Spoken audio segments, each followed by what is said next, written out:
Hello and welcome back students. और question number 4 देखते हैं। यहाँ पे दिए गए पाइथागोरस ट्रिक में x का मान पता करना है।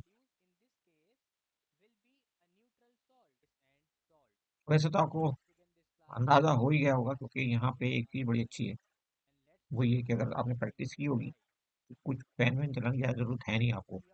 आपको आंसर ही पता है क्या है इसका। ठीक है, x+1 का टोटल मान जो होना चाहिए 10 होना चाहिए, है ना। क्योंकि एक पाइथागोरस ट्रिक, जो ट्रिपलेट पाइथागोरस ट्रिपलेट जिसको कहते हैं, वो होता है 6, 8 और 10 का, है ना। तो यहाँ पे 10 के बदले क्या रखा है, x+1 रखा है। तो आप कह सकते हो कि x+1 बराबर 10, x इज इक्वल टू 10, और माइनस हो जाएगा एक। हम एक इधर को ले गए, इसका साइन इधर को ले जाने के बाद साइन चेंज हो गया, तो x इज इक्वल टू कितना हो जाए, 9। आपका आंसर क्या आएगा, 9।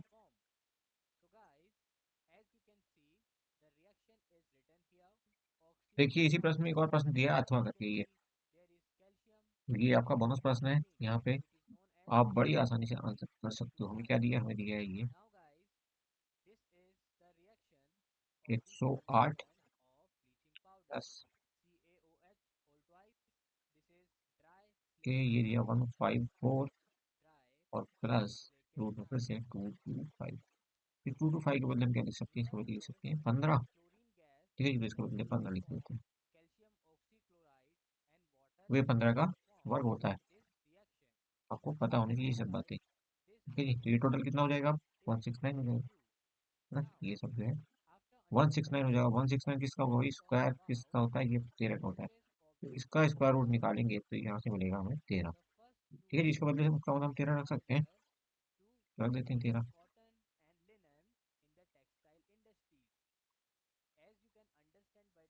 अब ये क्या बचा हमारे पास,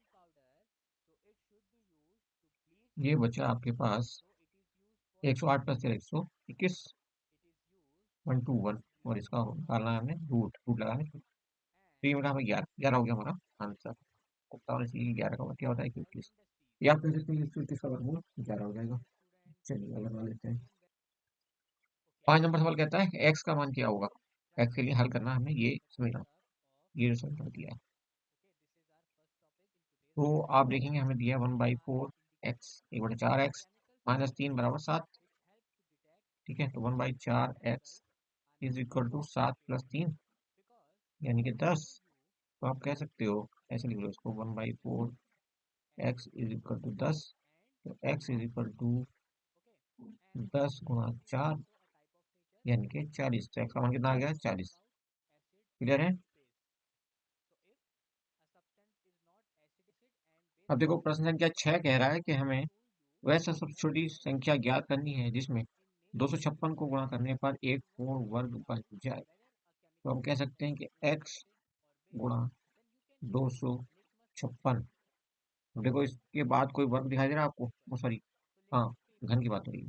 तो 343 होता है 7 का, उसके बाद कौन सा होता है 512। 343 का इससे कोई संबंध है नहीं, क्योंकि 7 का है। ठीक है, 7 के अलावा किसी और के टेबल में आसानी से ये आएगा। लेकिन 512 आप मान सकते हो कि यहाँ पे एक पूर्ण घन बन सकता है। क्यों बनेगा, कब बनेगा, जब एक्स के बदले 2 रख देंगे। एक्स के बदले 2 रखो, 256 से गुणा करो, तो देखो ये 512 आ जाएगा। तो एक्स का मान कितना आ गया, एक्स इज इक्वल टू 2, यानी कि तो आंसर क्या होगा हमारा। तो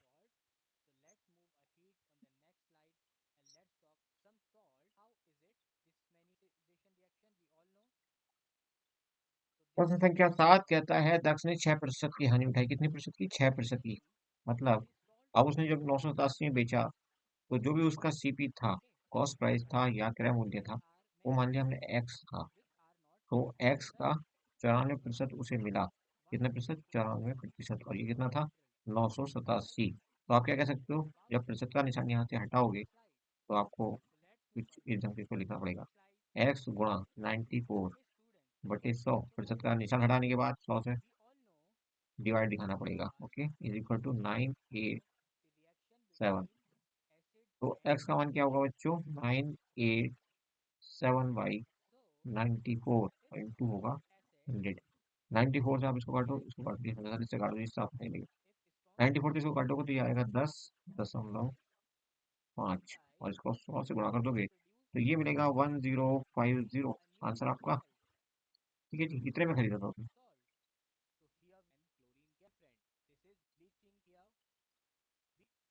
अगला प्रश्न प्रश्न क्या 8 है और ये खंड ग है। सी सेक्शन 8 से 10 लघु उत्तर प्रकार के प्रश्न है जिनमें प्रत्येक प्रश्न कितने का है, 3 अंक का है। एक समलंब के आकार के मैदान का क्षेत्रफल कितना है, 10,500 वर्ग मीटर है। इस मैदान की दो समानांतर भुजाओं के बीच की लंबत दूरी 100 है। यदि समानांतर भुजाओं में से प्रत्येक की लंबाई दूसरी की दुगनी है तो समानांतर भुजाओं की लंबाई पता करनी। ये बड़ा चित्र आप देख रहे हो, ये समलंब चतुर्भुज है, ये समलंब कह लो जो भी कहो। ठीक है जी, इसमें दो साइड हैं जो पैरेलल हैं एक दूसरे की। एक साइड है ए बी, ये पैरेलल है इसके डीसी के। ठीक है, समानांतर है डीसी के। अगर ये एक्स मीटर की है तो ये वाई मीटर की होगी। हमें पता नहीं है एक्चुअली ये कितने मीटर की, और ये है आपका ऊंचाई इसकी ए ई। ए ई क्या है, ए ई इसकी ऊंचाई है जिसको आप एच भी कह सकते हो। क्लियर। चलिए, अब हमें फॉर्मूला दिया है 1/2 into x plus y into h. Clear. तो इस फॉर्मूले में आप मान रख दो क्या क्या दिया हमें। क्षेत्रफल दिया कितना, 10,500, 10,500 वर्ग मीटर स्क्वायर। ओके, उसके बाद वर्ग मीटर, सॉरी मीटर स्क्वायर वर्ग मीटर की चीज। उसके बाद दिया हमें 1/2 फॉर्मूले में जो कुछ अब हमारे पास है। एक्स और वाई की वैल्यू हमें पता नहीं, लेकिन ये बताया गया है कि जो ऊपर वाली भुजा आधी है वो नीचे वाली नीचे, मतलब दोनों जो आमने सामने की भुजाएं हैं वो एक दूसरे की डबल है। पहली भुजा की डबल है, दूसरी भुजा ऐसा कह सकते हो। ठीक है जी। तो अगर एक्स, तो चलो एक्स मान लिया हमने, और वाई की जगह क्या रख सकते हैं, 2x रख सकते हैं। ठीक है जी, वाई इज इक्वल टू हम ऐसे क्या लिखते हैं, जो 2x है, जो इसकी शर्त है उसके हिसाब से। और लंबाई तो आपको पता ही है कितनी है, एच डी है 100 मीटर। ठीक है जी।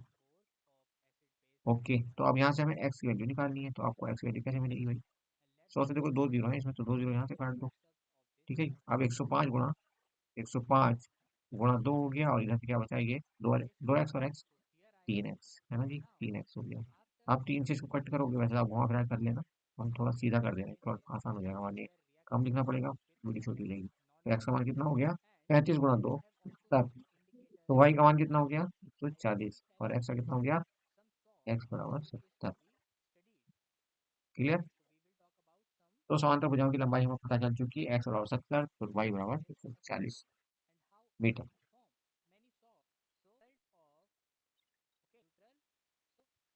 देखो इसके साथ एक और मजेदार सवाल दिया है अथवा करके। एक समचतुर्भुज दिया, रोम्बस दिया हुआ है। रोम्बस की चारों साइड बराबर होती है, आपको पता ही है। डायग्राम बना लेते हैं फिर बताते हैं आपको आगे क्या होता है। ये है जी हमारा रोम्बस। देखो वो भी क्या है, ये शीर्ष लंबाई है, 4.8 मीटर का दिया हुआ, सेंटीमीटर सेंटीमीटर दिया हुआ है। सबको सेंटीमीटर दिया, साइड कितनी दी हुई है, 5 सेंटीमीटर दी हुई है। हर एक साइड बराबर है, 5 सेंटीमीटर की होगी। रोम्बस के जो विकर्ण एक दूसरे को 90 डिग्री पे काटते हैं, तो ये 90 डिग्री का हो गया। ये 4.8 का है तो नीचे भी 4.8 का, क्योंकि सम विभाजित करते हैं एक दूसरे को, लेकिन आपस में बराबर नहीं होते। ठीक है जी, तो ये सीधी लाइन यहाँ से आप देख सकते हो ऐसे है। नीचे है बी पॉइंट और ये है पॉइंट डी। ये 4.8 की है और नीचे वाली भी 4.8 की है, 4.8। ठीक है जी, सेंटीमीटर, और ये भी है सेंटीमीटर। अब ये 90 डिग्री का एंगल बना रही है आपके साथ। ठीक है जी। और क्या दिया है, एक साइड दिया 5 सेंटीमीटर की, तो ये तो साइड आप ऐसे भी दिखा सकते हो। एक सेकंड। और देखो ये पॉइंट है आपका ओ, ये भी ए। अगर हम इसका पता है, ओ भी हमें पता है कितना है जी, 4.8 सेंटीमीटर। और ए भी हमें पता है, ए भी क्या है, साइड है कितनी, 5 सेंटीमीटर। किसी को दिक्कत तो नहीं है यहाँ। अब पाइथागोरस थ्योरम लगाओगे तो ओ ए का मान निकल जाएगा बच्चों। पाइथागोरस थ्योरम पर हमारी वीडियो देख लेना, अदरवाइज वीडियो बहुत लंबा हो जाएगा, यहाँ पे हर एक पॉइंट समझाएंगे तो। ठीक है जी। तो कितना माना जाएगा इसका, इसका आ जाएगा आपका 1.4 ना, 1.4। ठीक है जी। तो ये तो हो गया आपका 2 AA, टू टू ओ ए, ये पॉइंट ओ है आपका। ठीक है जी। और इसको आप कर लो, ये 1.4 आया, इधर से ये आधा विकर्ण कितना, 1.4। तो विकर्ण एक दूसरे को समविभाजित करते हैं, तो टोटल विकर्ण पूरा एसी की लंबाई क्या हो जाएगी, एसी की लंबाई तो ये होगी, इसको डबल कर दिया तो आपने 2.8। ठीक है जी। और एक क्या था, ये 4.8 को डबल करोगे, दूसरा विकर्ण जिसको आपने कहा बी डी, वो हो जाएगा आपका 9.6। दोनों विकर्ण की लंबाई आपकी आ गई आपके सामने। ठीक है जी। डायग्राम दोबारा से बनाते हैं थोड़ा सा घुमा के। अब देखो इस डायग्राम को आप गौर से देखो, यहाँ पे जो ऊंचाई दी है ऑल्टीट्यूड बिल्कुल क्लियर। एच मान लिया हमने इसको 4.8 दिया है, ये सेंटीमीटर में। ठीक है जी। और डी भी पहला विकर्ण दिया है, मान लिया ये 8 सेंटीमीटर। ठीक है जी। और दूसरा विकर्ण क्या है, डी बी कौन सा हो गया, आठ, क्योंकि आठ छोटा वाला आएगा, वो सॉरी बड़ा वाला आएगा। डी बी का हमें पता नहीं, हमने इसको डी वन कह दिया। और डी टू को हमने कहा कि ये 8 सेंटीमीटर है, जैसे कि आपको दिया गया है। क्लियर है बच्चों। अब हमें क्या पता है, हमें पता है कि क्षेत्रफल इसका क्या होता है। चलो क्षेत्रफल बताओ क्या होता है। क्षेत्रफल जो है रोम्बस का क्षेत्रफल, इसको आप कह सकते हैं ए। इसका फॉर्मूला क्या होता है, वो एक फॉर्मूला तो आपका ये हो गया, क्षेत्रफल ए बराबर 1/2 D one into D two. अब हमें एक विकर्ण पता है, डी टू पता है, कितना है 8 है। डी वन का हमें पता नहीं, तो यहाँ से हम इसका एरिया निकाल के यहाँ पे रख दें, जैसे निकाले इस फॉर्मूले से, और इस फॉर्मूले में रख देते हैं, है ना, तो बड़ी हेल्प मिलेगी। चलो यहाँ से एरिया निकालो इस वाले फॉर्मूले से। साइड कितनी दी है इसकी, 5 सेंटीमीटर, और ऊंचाई कितनी दी है 4.8। क्या आप इन दोनों को मल्टीप्लाई करोगे आप, 4.8 को 5 से, तो 4.8 इंटू 5 यानी कि 24, 24 हो गया इसका एरिया, तो यहाँ रख दें 24, रख देते हैं चलो। अब बचा क्या हमारे पास, 1/2। डी वन का हमें पता नहीं है, और डी टू तो आपको पता है 8, तो यहाँ से आप देखो, पीछे कट करोगे तो यहाँ से डी टू निकल आएगा, कितना निकल आएगा ये, 6। ठीक, दूनी 6, तो डी टू का मान कितना हो गया जी, 6 हो गया, तो हम यहाँ 6 लिख दें। चलिए अगला प्रश्न यहाँ पे दिया हुआ है, ये हमें समीकरण टाइप का, और इसका, इससे हमें y का मान निकालना है, तो कैसे निकालेंगे हम। देखो यहाँ पे 4 है नीचे, ये 4, ये 2, ये 4, हम ऐसा करते हैं सबको 4 से गुणा कर देते हैं पूरी इक्वेशन को।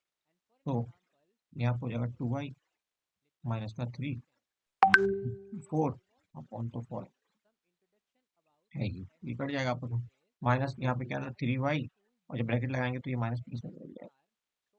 ओके, 3y प्लस वाई ऐसे लिख सकते हैं इसको। यहाँ पे 4 से मल्टीप्लाई किया और नीचे पे लिखा 2, 2 से 2 कट जाएगा। ठीक है जी, is equal to Y plus 3/4, इसको भी हम करेंगे 4 से मल्टीप्लाई। किधर हो गया वो काफी कुछ, थोड़ा सा स्पेस बना लिया हमने यहाँ पे, जगह बना दी है। ठीक है जी, यहाँ क्या बचा हमारे पास,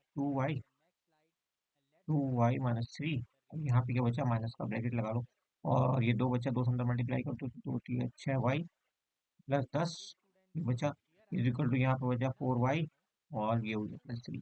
ठीक है जी, ये बच गया हमारे, अब इसको आगे सिंप्लीफाई करोगे, ये हो जाएगा 2y माइनस 3, ओके, माइनस खोल दो ब्रैकेट को, माइनस का 10 हो जाएगा, is equal to 4y plus का 3। क्लियर, अब वाई वाई एक साथ कर लो, तो ये हो जाएगा 4y, इधर से आएगा 6y, 10y, 10y minus 2y यानी कि 8y। ओके, गिनती गिनती एक तरफ कर लो, तो ये माइनस का 10, इधर से हो गया माइनस का 13, माइनस का 16। Y is equal to how much, minus का 16/8, यानी कि माइनस का 2, आंसर आ गया आपका। क्लियर। देखिए प्रश्न संख्या 10 कहता है 14 मीटर ऊंचे ऊर्ध्वाधर खंभे की छाया की लंबाई 10 मीटर है, उसी समय पर उस खंभे की ऊंचाई ज्ञात कीजिए जिसकी छाया की लंबाई 15 मीटर है। तो पहले डायग्राम देखते हैं, चित्र देखते हैं कैसा बनेगा। वो आपको काफी हद तक क्लियर हो गया होगा। ये डी ई है जिसकी ऊंचाई है 14 सेंटीमीटर, ये 14 मीटर सॉरी, और ये इसकी छाया है 10 मीटर। ठीक है, ये छाया है इसकी, ये 10 मीटर की हुई। क्लियर, काफी हद तक क्लियर हो गया होगा। 15 मीटर दी है दूसरी छाया, ये आपको 15 मीटर दी है, एक इसकी दी है, इसकी एक्स की, जो आपको ये हाइट दी हुई है। क्लियर, अब देखिए यहाँ पे जो त्रिभुज है आपका बड़ा वाला, ए बी सी बड़ा वाला ट्राइंगल है ये, और छोटा वाला ट्राइंगल क्या है, डी ई सी। इन दोनों में क्या कॉमन है भाई, ये तो ये कॉमन है, ये वाला एंगल सी। ठीक है, और क्या कॉमन है, ये 90 डिग्री का यहाँ पे है, तो यहाँ पे भी 90 डिग्री है, मतलब दो एंगल बराबर हो गए इनके, ये हमने लिख दिया। ठीक है जी, अब इससे आसानी से समझ सकते हैं। अब यहाँ क्या हो गए, दोनों त्रिभुज हो गए, ये वाला ट्राइंगल और ये वाला ट्राइंगल कैसे हो गए, समरूप हो गए, समरूप, समरूप सिमिलर ट्राइंगल। अगर ये त्रिभुज समरूप हैं तो इनकी संगत भुजाएं जो है उनका अनुपात बराबर होना चाहिए, तो हम कह सकते हैं कि ए बी, यहाँ पे देखो A B upon D E, इन दोनों का जो अनुपात होगा वही अनुपात होगा किसमें, ए सी और डी सी में, और वही अनुपात होगा आपका बी सी और ई सी में। अब देखो हमारे पास क्या क्या है, अगर हमने ए बी को मान लिया एक्स, ये हमने ऊपर माना था, यहाँ पे आपने देखा होगा, ये एक्स मान लिया तो हम इसको एक्स लिख देते हैं, अपॉन डी ई को हम क्या रखेंगे, 14 है, ये तो हमारे पास डी 14 है, बराबर बी सी अपॉन, ये भी थोड़ा ड्रॉप कर दो, बी सी अपॉन ई सी हो जाएगा। अब देखो x/14 बराबर बी सी क्या है हमारे पास, 15 है, बी सी तो हमारे को पता है ना 15 है, बी सी सी तक का ही है, बड़ी वाली भुजा 15, और ई सी कितना है, ई और सी हमें पता है 10 है। ठीक है जी, तो x/14 बराबर 15/10। ठीक है, यहाँ से आप एक्स की वैल्यू निकालना चाहते हो, एक्स को अकेला छोड़ो, 15 के साथ ले जाओ 14, और नीचे तो है ही आपका 10। राइट, यहाँ से क्या हो गया, तीन बार जाएगा 5 में ये, दो बार जाएगा ये, दो 6 काटेगा 7, 7 गुना 3, 21 आ गया आपका। तो एक्स का मान कितना आ गया? 21 मीटर। ये आपका क्या हो गया आंसर।